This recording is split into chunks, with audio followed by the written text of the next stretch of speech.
ಇನ್ನು ಸಿಜೆ ರಾಯ್ ಆತ್ಮಹತ್ಯೆ ಪ್ರಕರಣ ದಿನದಿನಕ್ಕೂ ರಾಜಕೀಯ ಜಟಾಪಟಿಗೆ ಅಸ್ತ್ರ ಆಗ್ತಾ ಇದೆ. ನಿನ್ನೆಯಷ್ಟೇ ಉದ್ಯಮಿ ಮೋಹನ್ ದಾಸ್ ಪೈ ಐಟಿ ವಿರುದ್ಧವಾಗಿ ಗರಂ ಆಗಿದ್ದರು. ಮೋಹನ್ ದಾಸ್ ಪೈ ಪರವಾಗಿ ಬ್ಯಾಟಿಂಗ್ ಮಾಡಿರುವಂತಹ ಸಚಿವರು, ಶಾಸಕರುಗಳು ಟ್ಯಾಕ್ಸ್ ಟೆರರಿಸಂ ಅಂತ ಕಿಡಿಕಾರ್ತಾ ಇರೋದಲ್ಲದೆ ರಾಯ್ ಆತ್ಮಹತ್ಯೆ ಬಗ್ಗೆ ಅನುಮಾನವನ್ನ ವ್ಯಕ್ತಪಡಿಸ್ತಾ ಇದ್ದಾರೆ. ಸಿಜೆ ರಾಯ್ ಅವರು ಬುಲೆಟ್ ಹೊಡ್ಕೊಂಡ್ರ ಯಾರಾದ್ರೂ ಹೊಡೆದ್ರ? ಇದರಿಂದ ಹಲವಾರು ರಾಜಕಾರಣಿಗಳ ಕೈವಾಡ ಇದೆ ಅಂತಕ್ಕಂಥದ್ದು ನನಗೂ ಅನುಮಾನ ಇದೆ.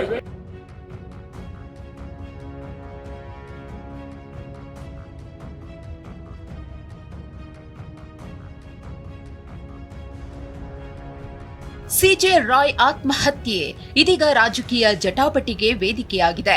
ಉದ್ಯಮಿ ಮೋಹನ್ ದಾಸ್ ಪೈ ಐಟಿ ದಾಳಿ ಬಗ್ಗೆ ಟ್ವೀಟ್ ಮಾಡಿ ಆಕ್ರೋಶ ವ್ಯಕ್ತಪಡಿಸಿದ್ರು.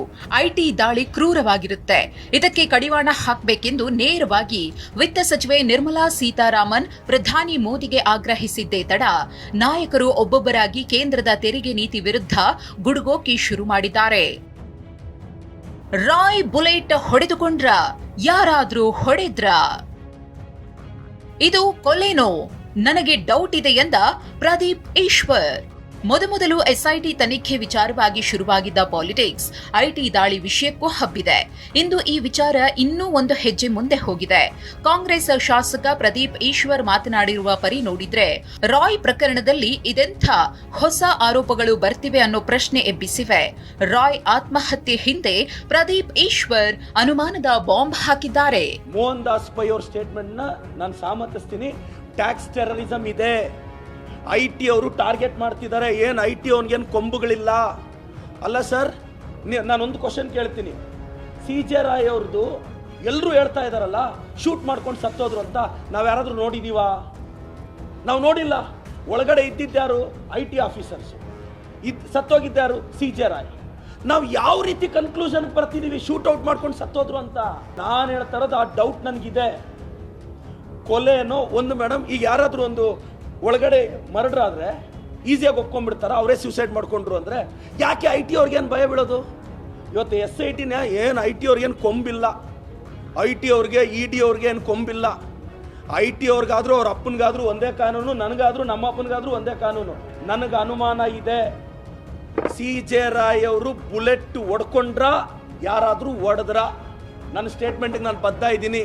ನನಗೆ ಸಿಜೆ ರಾವ್ ಅವರು ಯಾವುದೋ ಒತ್ತಡದಲ್ಲಿ ಐಟಿ ಅವರು ಟಾರ್ಗೆಟ್ ಮಾಡಿದ್ದಾರೆ. ಸಚಿವ ಸಂತೋಷ್ ಲಾಡ್ ಟ್ಯಾಕ್ಸ್ ಟೆರರಿಸಂ ಇದೆ ಅಂತ ಕಿಡಿಕಾರಿದ್ರೆ, ಜೆಡಿಎಸ್ ಶಾಸಕ ಎ ಮಂಜು ರಾಜಕಾರಣಿಗಳ ಕೈವಾಡದ ಬಗ್ಗೆ ಅನುಮಾನ ವ್ಯಕ್ತಪಡಿಸಿದ್ದಾರೆ. ಗೃಹ ಸಚಿವ ಪರಮೇಶ್ವರ್ ತನಿಖೆಯಿಂದ ಸತ್ಯ ಹೊರಬರುತ್ತೆ ಎಂದಿದ್ದಾರೆ.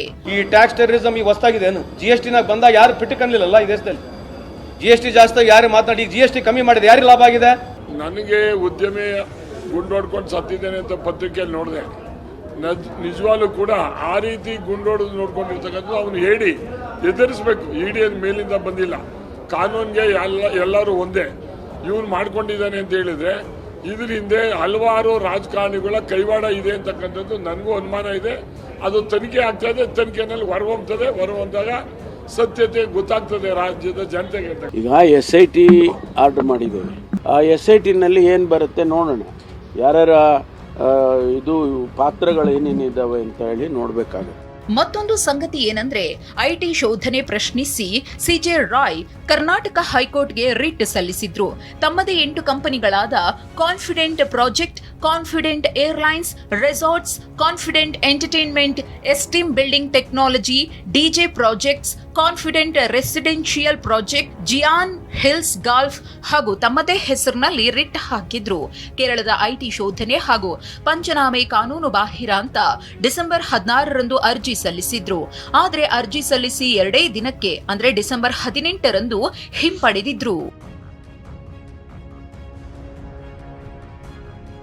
ನ್ಯಾಯಾಂಗ ತನಿಖೆಗೆ ಆಗ್ರಹಿಸಿದ ಕೇರಳ ಸಿಎಂ ಪಿಣರಾಯಿ. ಸಿಜೆ ರಾಯ್ ಆತ್ಮಹತ್ಯೆ ಪ್ರಕರಣ ನ್ಯಾಯಾಂಗ ತನಿಖೆ ಆಗಲಿ ಅಂತ ಕೇರಳ ಸಿಎಂ ಪಿಣರಾಯಿ ವಿಜಯನ್ ವಿತ್ತ ಸಚಿವೆ ನಿರ್ಮಲಾ ಸೀತಾರಾಮನ್ ಅವರಿಗೆ ಪತ್ರ ಬರೆದಿದ್ದಾರೆ. ಸಿಜೆ ರಾಯ್ ಆತ್ಮಹತ್ಯೆ ಬೆನ್ನಲ್ಲೇ ಉದ್ಯಮ ಸಮುದಾಯ ಆಘಾತಕ್ಕೊಳಗಾಗಿದೆ. ಈ ದುರದೃಷ್ಟಕರ ಘಟನೆಯು ದೇಶದ ತೆರಿಗೆ ಆಡಳಿತದ ಮೇಲೆ ಒಂದು ಕಪ್ಪು ಚುಕ್ಕೆ. ಈ ಘಟನೆಯ ಬಗ್ಗೆ ಸಂಪೂರ್ಣ ಸತ್ಯ ಹೊರಬರಬೇಕು. ಭವಿಷ್ಯದಲ್ಲಿ ಇಂತಹ ದುರಂತ ಘಟನೆಗಳು ಸಂಭವಿಸುವುದನ್ನು ತಡೆಯಬೇಕಾದ್ರೆ ಈ ವಿಷಯದ ಬಗ್ಗೆ ನಿಷ್ಪಕ್ಷಪಾತ ತನಿಖೆಗೆ ಆದೇಶಿಸುವುದು ಅತ್ಯಗತ್ಯ ಅಂತ ಕೇಂದ್ರಕ್ಕೆ ಪಿಣರಾಯಿ ವಿಜಯನ್ ಆಗ್ರಹಿಸಿದ್ದಾರೆ. ಒಂದು ಕಡೆ ರಾಯ್ ಆತ್ಮಹತ್ಯೆ ಪ್ರಕರಣದ ತನಿಖೆ ನಡೀತಿದ್ರೆ ಮತ್ತೊಂದು ಕಡೆ ಐಟಿ ವಿರುದ್ಧ ನಾಯಕರ ಸಮರ ಜೋರಾಗಿದೆ. Bureau report, TV9.